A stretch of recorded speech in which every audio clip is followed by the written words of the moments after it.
Там у нас просто мы договорились, что у нас все стелы должны быть оформлены в едином архитектурном стиле.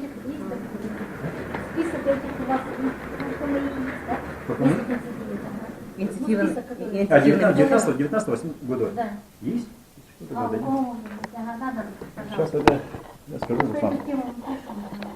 Инициативно бюджетирование имеете в виду, народ собирается, да? Да. И они Народ говорят, вот народ это собирается, актуальная решается. тема. Вот тут раз, вот когда я говорю, что там же у нас, вот если так четко разделить по полномочиям, это полномочия субъекта республики, потом полномочия района и полномочия населения. Вот у нас, если даже взять то, что я привел, пример реконструкцию кровли Бугментарская школа, это получается полномочия района.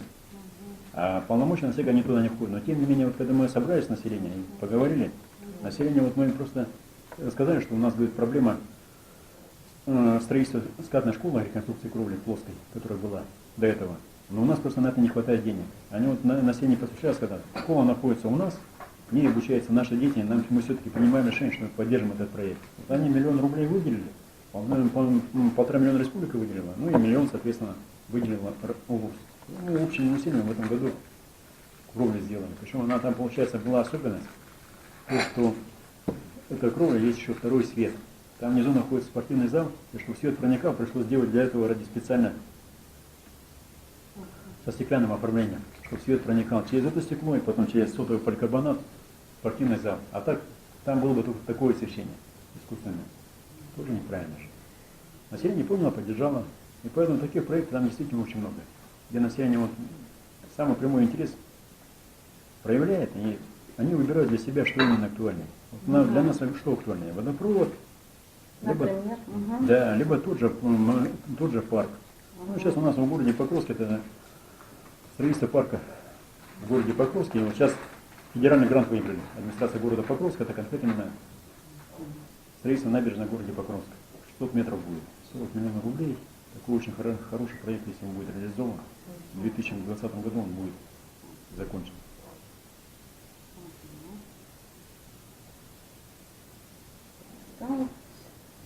У вас дальневосточный гектар на вашей территории много выделено? Да, у нас выделено порядка, вот тут просто здесь хотел бы сказать, что у нас выделено порядка более 500 участков. Вот когда мы со стороны города Якутска, в сторону Покровска, да, вы выезжаете же, с правой стороны вот над Кихтюрами, над Артемцами, там вот более 500 участков распределено. Сейчас вот единственный вопрос, это получается то, что подводка коммуникации. У нас просто проблема была в том, что они выбрали хаотично. Вот если было бы по генплану, как в свое время генплан был бы, и прямо, например, на одну линию. Некоторые на равнине, некоторые на морали. На равнине, которые есть, там уже все решено. В Улахане, например, там уже коммуникация подведена, электричество, газ. А вот те, которые на сопках, там коммуникации пока нету. Или неизвестно, когда будут. Неизвестно, когда будет, мы заявку Минстрой подали, Минстрой и Министерство имущественных и земельных отношений подали, но там пока только сейчас идет защита заявки. Это будет только в 2020 году это реализовано. Подводка газа. А под что они берут люди? Люди Прочие, да, или сельство? На разные цели берут. Цели различные. Там и на наведение. А вот, в принципе, туризм. Да, туризм. Кто-то, например, за ним собирание ИЖС берет, просто строительство. Кто-то берет под сельское хозяйство. Кто-то как садово-огородническое товарищество рассматривает. Ну, тут. А местное население-то не против? Но местное население вначале было, кое-где было против. В том плане, что это, говорит, получается, они там наверху набрали, а потом, когда, говорит, застроят все и оградят, у нас просто будет доступ, вот, где мы привыкли охотиться, собирать ягоды, грибы, там будет ограничение доступа. Ну, такие опасения были, но, по крайней мере, когда проводили встречи с населением, приезжали представители граждан, которые получили земельные участки по дальневосточным гектарам, ну, общий язык нашли. Вот из этих более 500, они, большинство ваши жители, Нет. там, да, город, да? Большинство в городе Якутске. Город Якутске и из других населенных пунктов. Наших Из там других мало. регионов нет, да? Из других регионов было 8 человек. Даже из Крыма. Даже один из Крыма, да? Да. Там не один, 2 человека были. Из Кировской области, Москва. То есть география же она не ограничена. Написали заявление, получается, просто срок освоения этого гектара 5 лет же. Пока, Пока, без да, этих пока. налогов. Ну, сейчас потом, по крайней мере, те предложения, которые сейчас озвучил председатель правительства и министр сельского хозяйства нашей страны, они четко касаются того, что развитие сельской ипотеки в рамках реализация через уполномоченные банки, это Россельхозбанк и Сбербанк, там 3% же будет только годовых. А если еще и будет субсидия за счет регионального бюджета, то, соответственно, вообще падает до 1%. Сейчас вот только приезжал директор Егорской филиала Россельхозбанка Мафеев Василий Васильевич, на эту тему переговорили. Именно по гектару? Нет, ну не по гектарам, а именно конкретно по поддержке сельхозпроизводителей. Там же 5% кредит есть. В первую очередь это касается крестьянских фермерских хозяйств, чтобы они могли получить кредит по льготной ставке. У вас же еще вот развитие сельского хозяйства активно живет, имеется в виду, что строится, ну, коровник строится, да? Да. А всего сколько в последнее время коровников? Построили его буквально в смысле слова за последние 5 лет, это 4 коровника. И сейчас еще строится один коровник, заявка уже на второй коровник. Ну и в этом году буквально только вот гранты получили на строительство автоялыков, 5 предприятий и крестьянских хозяйств нашего УМУСа. И на конебазе, порядка 11 конебаз. Ну, очень многие такие конебазы, вот такие КПХ ДЮГ, Немеганское подразделение Немеганского хлебозавода. И потом у нас, мы сейчас подаем, чтобы география была заречная сторона, южная сторона, на строительство конебаз. Проблема занятости решения. Там же обязательно условие то, что создается 1-2 рабочих места. 1-2 рабочих места конкретно. Производство у вас развито по сравнению с другими Да. областями, На пятом месте. На пятом? По количеству, да? По количеству лошадей. Да. По коровам-то, конечно, мы уступаем. Сейчас особенно вот А на проблема... первом кто? Широпчинский? Широпчинский или Татинский УМУС, я точно не помню. А так вот то, что касается вот именно разведения крупного рогатого скота, это традиционно отрасль все-таки. Только просто проблема в том, что сейчас граждане пожилого возраста, они постепенно тяжело уже. Они от этого отказываются. И вот та форма, которая когда строится вот, современный коровник механизированный, и на кооперативной основе люди туда сдают свой скот, а потом просто получают Продукцию. да, продукцию. Продукцию либо получается молоко, сметану, либо мясо. Это более актуально, потому что для населения, это, особенно для пожилых, это более выгодный вариант. Не надо каждый день вытаскивать на волос, заносить сено, ухаживать за скотиной. Он просто сам вкладывается туда.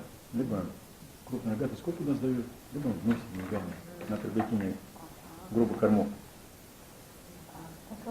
Вот, хорошенько так расскажите про этот проект, про эти минеральные эти воды. С Минздравом, то, что вот... Ну, у нас на основном на территории района преобладает именно как раз вот наличие сероводородных вод. И вот получается свое Они время... подводные или... Подводные источники. И получается, вот в свое время Министерство здравоохранения, ЯСР, оно еще проводило и Мингеологии, ЯСР проводило очень большие инженерно-геологические изыскания в части именно возможности использования этих вод.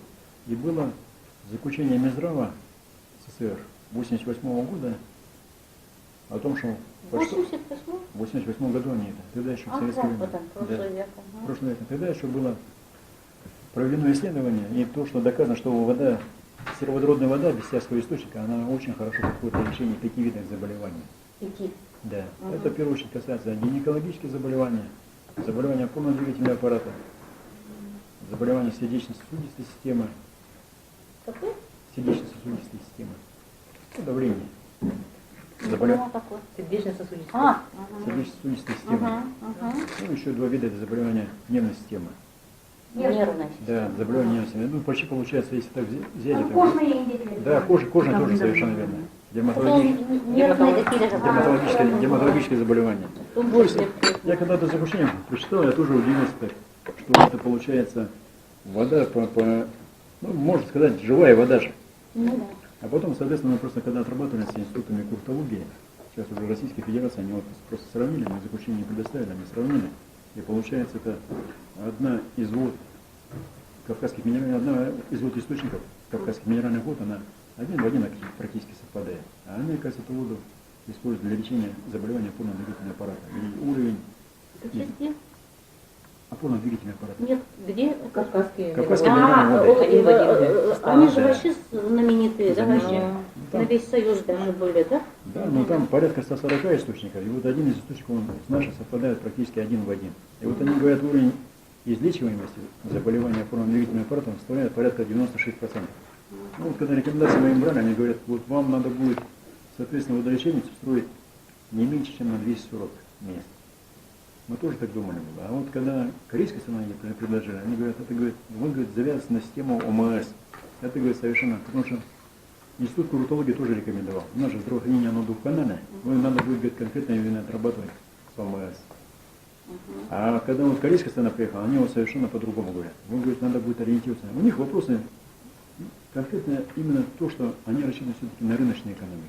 Что будет посчитать? Конечно, Да. почему? Вот насколько, говорит, это будет больные, которые из вашего региона, а во-вторых, говорит, это получается, либо, говорит, больные из других регионов. И это будет совмещено с туризмом или нет? Мы это хотели, говорит, предложить свои услуги в части лечения с использованием метода традиционной восточной медицины. Иглоукалывания, применение современных фармацевтических препаратов.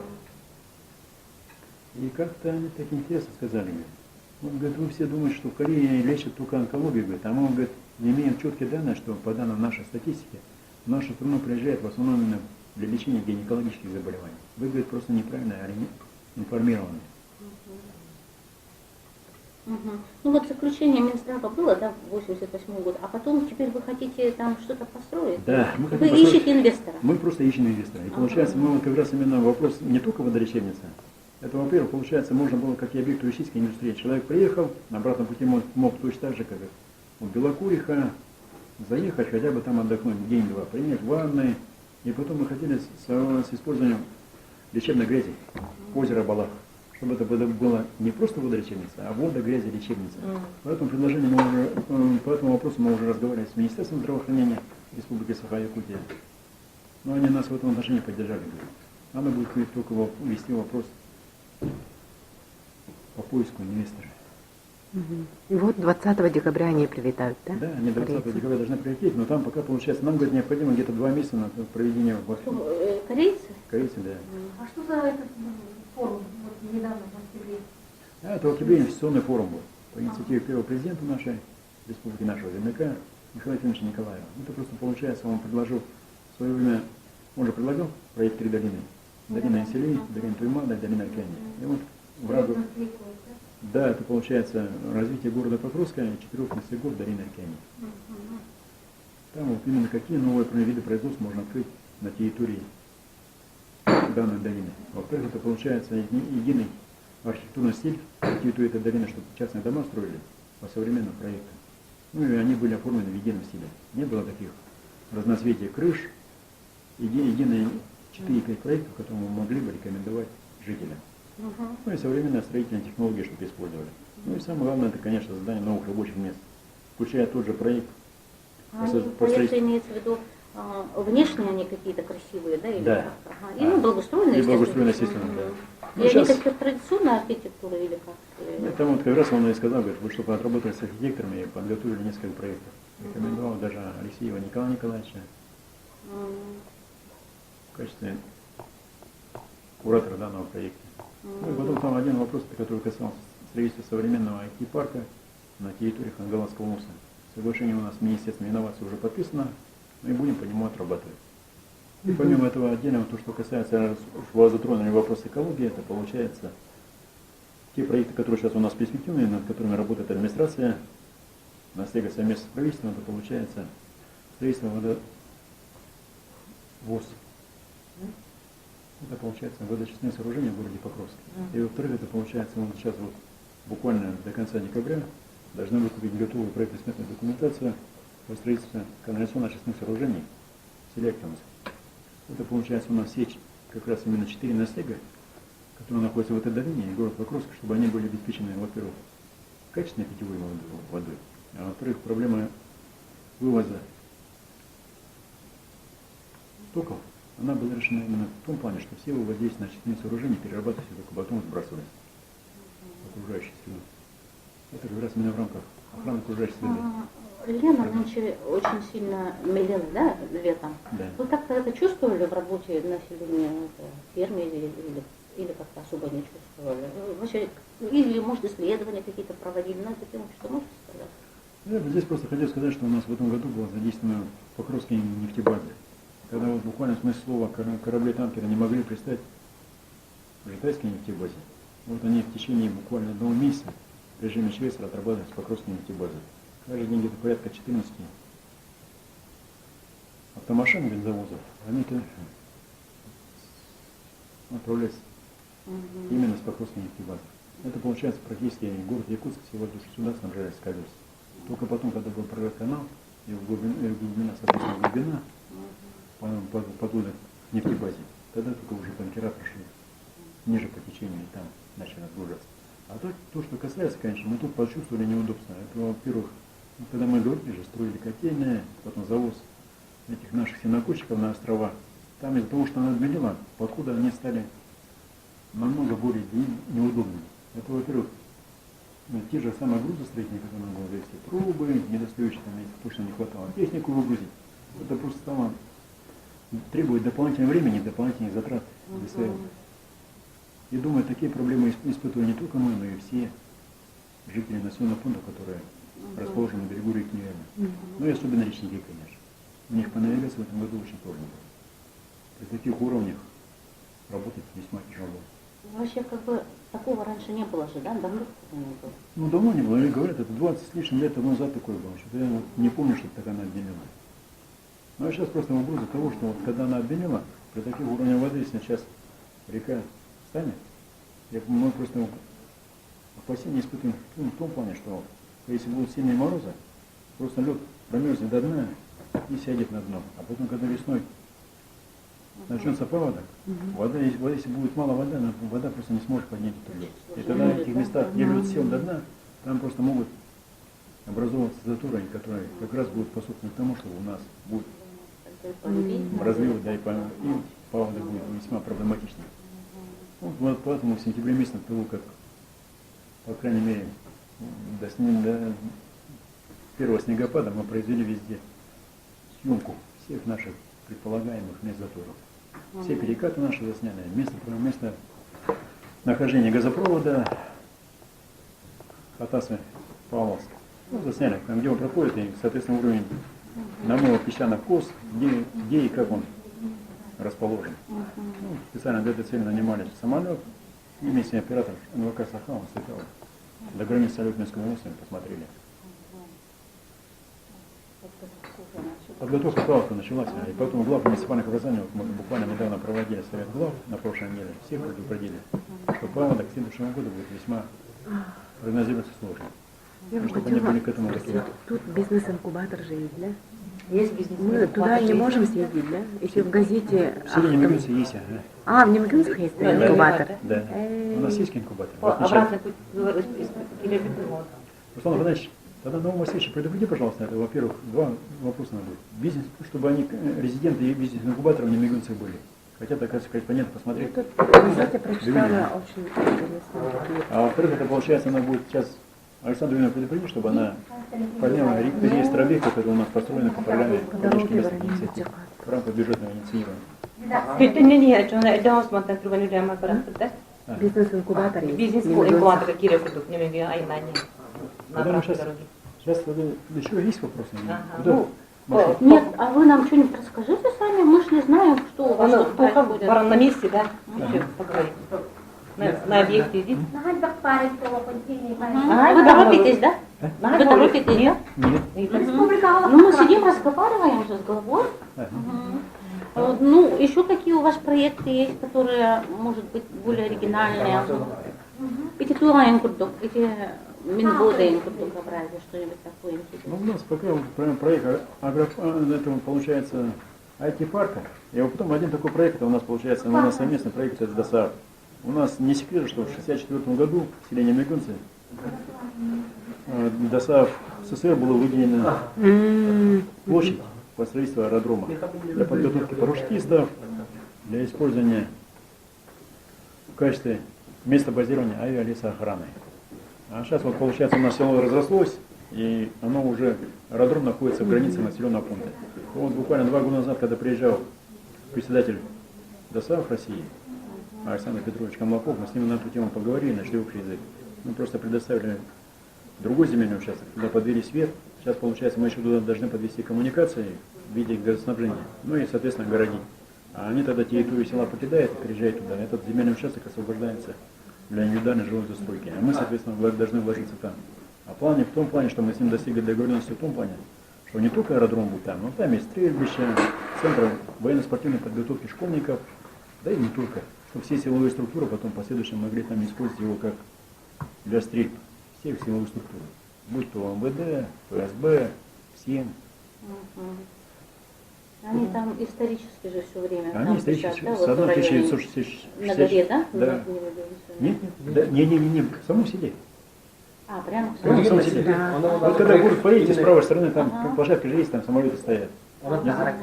Не зря же мы потом, авиакомпания «Полярная авиалиния». Перевозирование будет. Там же, например, приезжают и прыгают с парашютом МТД.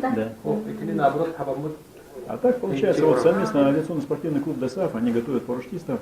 Это не только там жители нашего района, но и с города Якутска. Да, То есть вообще очень это много спортивные людей парашютисты. Они же добивались. А Можно как еще поживает вот этот предприниматель, который в подсолнухе все ходили, фотографировали? Это не предприниматель. А, просто Это Это сельхоз, Пети. Агрофирма не меняется. ученый дорога докторы. Эти молодцы такие. Ну, да, красиво получилось, да, прямо все приезжали. Это сюрга был бы, да, и в конце Это концов. носилось на сушный карман. Потом его силос уборочным комбайном убрали, всю полностью силосные траншеи заложили. Вы сами-то фоткались там? Нет.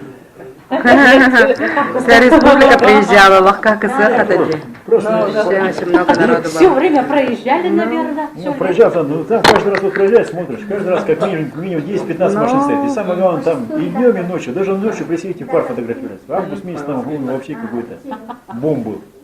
Я просто директору предприятия сказал, ты вот, говорю, они все приезжают, фотографироваться было. Для предприятия здесь никакой выгоды нет.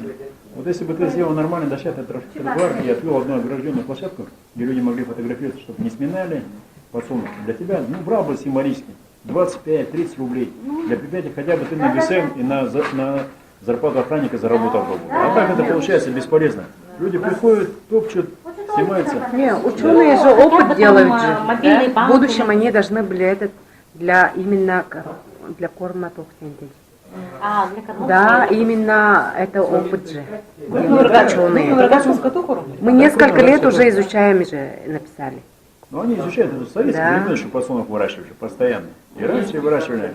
Просто в этом году они такую огромную площадь сделали. И в результате такой бомб. И так они хорошо выросли же, красиво. Да, Да, барка. красиво. Просто Они же могли не вырасти. Вот Ну, которые- не Нет, они сорт подобрали, который именно как раз вегетационный период. Да, правильно. они Правильно, подобрали. Неприхотливый, да? Вот как раз вот то, что вы сказали. Хотя именно очень- участок вот вы имеете чуть-чуть. А так у вас все растет. А у вас красиво, почва хорошая. Потом люди говорили, в следующем году мы тоже посадим ближе к городу и будем уже за деньги это люди. Вот. Да, во-во-во. Вот это получается, они уже как комический проект. Да. И получается, да. В этом отношении это люди правильные. Ну, директор предприятия говорят, ну что тебе мешает? А он будет выращивать Будет. гель, да? Будет. Ну, такая практика. Сейчас Это просто мы говорим, агрофирма не МГУ, да? да. Ну, чтобы, говорят, будущих потенциальных туристов не пугать, не стали говорит, деньги собирать. А то в будущем году, если нормально обустроим, все сделаем, тогда уже чтобы на законных основаниях собирать. Ну, там же надо охранников содержать. А потом, говорит, по крайней мере, для полива, чтобы это можно было тот же ГСМ приобрести. Правильное предложение? Ну, везде же так Везде, да. принято. Ну, чтобы не татали, а ходили конкретно по одному определенному месту, снялись, аккуратно ушли. Да. А вообще вот такое интересное у меня ощущение, да, по сравнению с другими вузами. Вы, наверное, как-то мониторите вот этих вузов авиации, да? Да, мы все равно Именно общаемся. по строительству социальных объектов у вас, мне кажется, как-то впереди идет. Это в связи с чем вызвано? Это же такое инвестирование в онлайн. Это и федеральный бюджет, и грантовая поддержка. И еще вы говорите, что муниципалитет тоже население как-то. Он или нет, вообще, да, вот как это дело обстоит, да, вот именно по сравнению с другими вузами. Так ли это? Или мне так кажется? Не, а в Наслегах строятся школы и детсады, именно в Наслегах. На Среде, да, строится. Не, не, она Сейчас вот в Артемском наследии. А в В Небенцах, например, там в Актемсах. В Артемске вот школа состроится. Там сразу объект, совмещающий в себе школу и детский сад. Школа на 220 мест, а детсад на 100 мест. Потом, я вам сказал, в прошлом году мы вот ввели в эксплуатацию детский сад на 35 мест в селе Юдей. А сейчас строим детский сад в селе Синск на 50 мест. Именно ваш успех в чем заключается в этом полуграфе? Это работа такая с федеральными Да, министерствами, это просто получается правительством. работа именно конкретно с правительством. Сейчас я даю, чтобы обосновать и совместно потом защитить заявку муниципалитета, заявку республики. Бизнес-инкубатор почему именно ВОИ? Потому Здесь что просто, нету, да? нет, просто получается все-таки в городе Покровске здесь в основном именно предприятия, которые занимаются в основном заняты именно в сфере розничной торговли. А там получается мы просто был проект, чтобы бизнес-инкубатор был именно в сельской местности. И люди могли себя попробовать. Там сейчас некоторые технологии, которые есть, это тоже, например, стен для опрессовки и, соответственно, настройки топливных насосов высокого давления. Это очень актуально же для сельских трактористов. А получается просто вот то, что Айталина Константиновна сказала, здесь у нас и те вопросы, у нас просто может быть назрело так, что те социальные объекты, которые были построены в 70-е, 80-е годы, они просто пик их старения пришелся именно на наше время. 2010-е годы, 2000-е годы. И вот у нас очень много объектов, которые действительно признаны аварийными. Сейчас вот тоже детский садик сильно строится на 50 мест. Ну и потом да. Третья школа города Покровска, она уже 15 лет была аварийной. Да, Руслан Афанасьевич? 50 лет ставился этот вопрос. 15 лет аварийная была? Да. Но не аварийная, она аварийная была признана позднее. А так бед, хотя она уже стала третью школу. Там тоже, когда в прошлом году открывали, мне одна бабушка сказала, говорит, я ходила в школу, мне обещали построить. Дочка закончила школу, ей обещали построить. Сейчас внучка, говорит, учится. Слава Богу, ей хоть досталась новая школа. И потом действительно те проекты, которые вот в рамках добрых дел, это непосредственно инициативе и глав муниципальных образований, и руководителей образовательных учреждений. Бубайки, вы, оказывается, еще и живые. Да, у нас вот получается... Финансируют же? Финансируется, я же говорю, в прошлом году уже говорю, новую школу, новый детский сад построили. 500 миллионов в год. Да. Общее финансирование по всей республике. Там просто Не получается... программе добрых дел. 500 миллионов, это одна школа сельская. Нет, Это даже не на всю одна. республику 500 миллионов. На всю Ну, школу. крылья хоть раз я помню. Нет, там Ну, просто, там маленькие объекты, нет, там просто в получается основном, маленькие государственные, объекты. ага. Получается вот Маленькие. либо детский сад, либо школа, это максимум до 50 мест. И там потом вторая проблема, что она же поставляется в основном именно только на строительные работы, без поставки оборудования. А потом это уже, соответственно, сработает. Потом уже бюджет. Да, потом уже бюджеты. Либо Министерство здравоохранения, либо Министерство образования по комплектации оборудования. Ну и потом те объекты, которые у нас еще с привлечением вот наших депутатов. Вот недавно мы буквально, у нас здание библиотеки, которое находится здесь, оно тоже признано аварийным. Какое здание? Здание библиотеки. Библиотеки. Мы буквально в прошлом году выкупили бывшее здание Покровского гранильного завода. Сегодня на него подается тепло. Гранильный завод? Гранильный бывший, завод, да, да? бывший. А он пустовал. И совместно... Он МИО был, да, или? Нет, он был по банкротству его арбитражный управляющий. И вот Выставили. совместно с Якутцементом мы его выкупили на долевой основе. Якутцемент предоставил 1,5 миллиона рублей, бюджет района заложил 6,5 миллиона рублей. Ну и, соответственно, потом уже в декабре выкупили, а потом вот по программе поддержки местных инициатив мы защитили проект. Это по дизайну внутренних помещений, по ремонту во внутреннем ремонте данного здания. А то, что не хватало, у нас получается ремонт окон, замена системы отопления, замена газовых котлов, мы эти работы отдали на откуп энергосервисной компании. И они сами заменили окна, сами заменили систему отопления, сами заменили котлы. Сейчас получается, вот он уже сегодня подает тепло на этот объект. Ну, будем прощать, просто посмотрим. Поэтому получается, возможности бюджета на все не хватает, поэтому энергосервисный контракт подписан на 3 года, чтобы в течение 3 лет та компания, которая вложилась, заменила. А просто вопрос стоял таким образом, что работы, которые по внутренней отделке, они будут начаты только после того, когда будут все необходимые работы по замене окон выполнены. Потому что если мы сделаем внутренние окна, то потом будем менять окна, это будут двойные затраты. Поэтому посовещались, такие сделали. Ну и потом тоже пристрой компьютерному томографу. Это вопрос, который медики поставили, все поддержали. Ну, конечно, хотелось бы, чтобы у нас все-таки был построен вот современный больничный комплекс. Потому что у нас роддом находится в одном месте, стационар в другом. Поликлиника вообще находится в здании бывшей гостиницы, неприспособленное помещение. А лаборатория в 4-м месте. И получается, вот человек, представьте себе, анализ сдает в одном месте, идет на прием в другом месте. А если ему выписывают стационарное лечение, все уже. Стационар 3-е место. Ну, а что, у вас перспективы есть в этом плане? Ну, с Министерством здравоохранения в этом отношении работаем. Правда, когда Арсений Сергеевич приезжал, он сказал, говорит, ты меня тоже пойми, я говорю, Только с Момского УВУСа, вы же спрашивали, это Никосин, только говорит, оттуда прилетел. А там, говорит, вообще на северах. Вся база была построена в 60-х годах. Только Арктику не закроем, скорее у вас всего, будет у вас. хорошие, просто далеко стоят, да? У нас, я бы не сказал, что поликлиника это вообще. Ну, Ротунга хорошие. Поэтому вот как раз, когда приобретали компьютерный томограф, вопрос у медиков, что в первую очередь именно необходимо для ранней диагностики. У нас в последнее время просто количество больных, которые болеют онкологическими заболеваниями, оно увеличилось.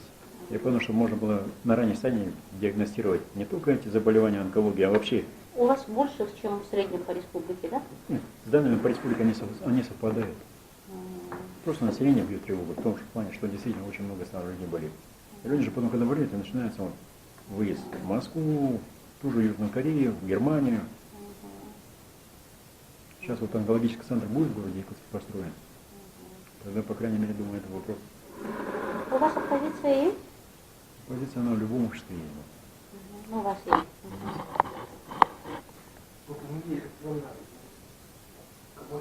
Нет. Тут? Отправили, да? Да нет, это Ника Санина тоже надо? Механамина. Отчет-то. Нет, по КМИ. Типа мы тема. Местные инициативы. Надо. Вообще, Это а у вас, наверное, где-то есть отчет, ну, на бар была, вы же постоянно читаете. Это что, последние 9 месяцев индивиду. Рядом. Ну, по отраслям. Итоги прошлогоднего, да? По времени, да, Вот итоги. я просто доклад был для первого инвестиционного форума. Во-во-во, да. Правильно. Я говорю, так она не суня, мне это. Ага, я там Да и за 5 лет население у вас прибывает, да? Ну, в смысле, увеличивается, да? не намного увеличивается. Динамика положительная.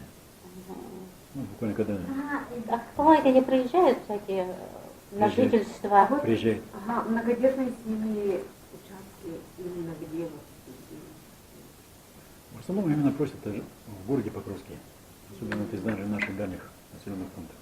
Там уже проблемы вот газа нету. Если бы газ был, там вот где газ есть, очень много к нам приезжает из других районов. Дети, которые сейчас обучаются в Якутске, в Артемске, филиалы ИГСХ, они вот именно что ближе к детям. Все-таки в городе Якутске жилье же оно очень дорогое. Поэтому многие приобретают здесь жилье, либо земельный участок покупают, а потом сами строят дома. И очень много сейчас у нас из северных районов приезжает. Ну, вот это микрорайон. Да, молодежный экран здесь в городе Покровске. Промышленная система, да? Да. 4 часа. Поэтому, Вы уже в соцсетях видите. Елена Потоцкая. Она уже вывесила, что ли? Уже 4 Три материала. Уже это 3 материала отправила. Она тут себя эфир, она Сахария, да? Вот, неделю, неделю. Потому что ну, я- видимо, я Николай по-русски Андреевич, говорю, а наверное, так надо будет сама. сбрасывать материал, чтобы сразу оперативно. Брифинг еще не закончился, а все уже в интернете, да? У Николая такие глаза, думают, я опоздал.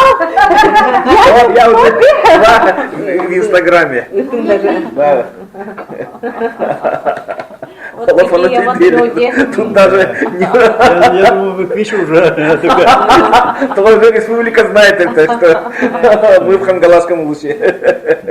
Соня уже 2 часа тому назад уже тоже выставила, пост у нее уже в Фейсбуке. Это что? И вообще сколько подписчиков? Много, ой, мы же. Ну, плохой. Но я и сына Николаева выделила, и он сам выделился из этого портрета, так что он читает нас. С сыном Николаевым где-то рассказал. Просто ага, с сыном Николаевым Покровским. А сын Сергеевич Карбитов уже. Ну, сейчас в Москве, Софья его Нагорова. сейчас с Единой Россией уже сказали, что он будет теперь главным единороссом у нас. Будут перевыборы Сафамина Милановича, все. А чуть не Медведева надо. А из Полара. Ну, там Медведев, инициатива